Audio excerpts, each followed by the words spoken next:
The all-important entry. Where do we want to enter after the breakout? And once again, we will start with our first breakout down in this area here. And our breakout is here. Now let's switch to our candle chart here. And we see that this is the breakout bar. Now up here I have your rule, your entry rule for a bullish breakout. After the breakout, you want to enter at the top of the pullback to the first red bar after the breakout. And let's zoom in here so we can see it a little more clearly. Here we are here. This is our breakout bar. See here? That's our breakout level.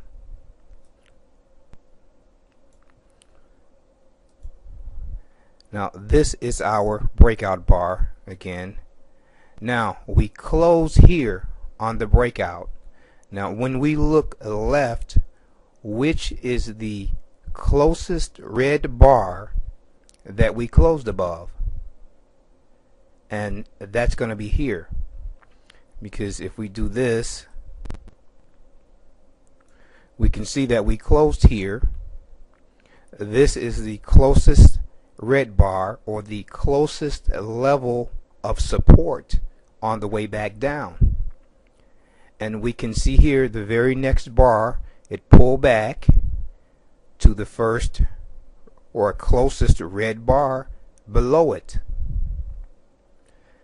Now, where would we want to place our stop? We want to place our stop below the low of the breakout bar. So in this particular situation, this is our breakout of the high, our bullish breakout.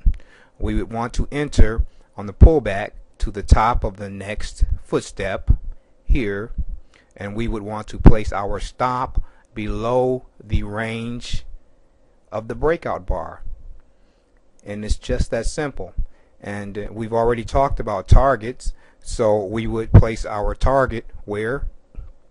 Somewhere near the first green bar, and that would be here, or as we discussed earlier, one of these green bars here.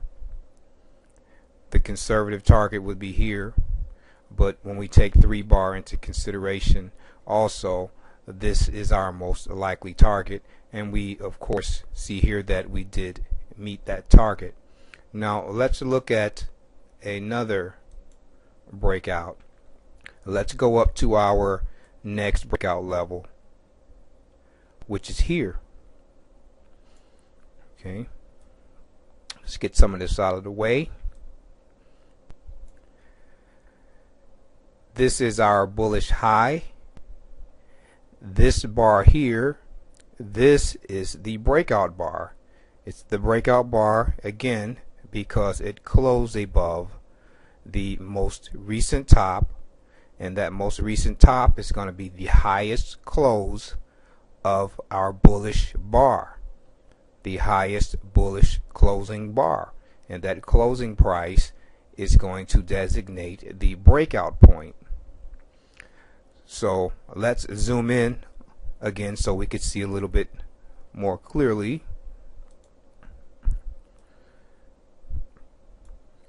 And this is where we are here. This is our breakout bar, and where is the closest red bar, the top of the closest red bar below where we closed on the breakout bar? And that's going to be this bar here, and this bar here is also close enough. So we see that we closed here, and we would expect price to pull back to the top of the red bar, or the top of support. And when we look at the subsequent bar, this is what we get. We pull back to the range of the red bar, and we bounced up off of support. Okay, where would our stop go? This is the breakout bar. We would want to place our stop below the low of the breakout bar. Let's look at another example. Let's look at our stop here.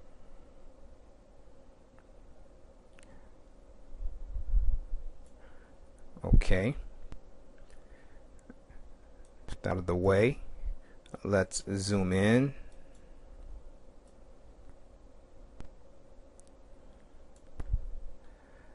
This is our breakout bar. This is the high bar on a closing basis before the pullback here, and it went back up and broke out above the top. So we have a bullish breakout here. Where would we expect price to pull back for our entry point? We expect it to pull back to the top of this red bar, because this is the closest red bar after our breakout. And this bar here pulled back, and let's see exactly how close we came, and we can see it came exactly back to our expected pullback point before rising up and continuing. And this particular situation brings me to an important point, okay, because where would we place our target here? Because when we look to the left, we don't see anything overhead. We don't see overhead resistance. So we want to go left, and we look all the way over here, and as far left as we can go, this is where we are. We're right here at the blue line. There's no overhead resistance, at least not nearby. And when you see that, when you see clear sailing, it's like if you were a football player or a soccer player. The man just broke into open field. He has green in front of him. I mean, there's nothing to really block his upward advance.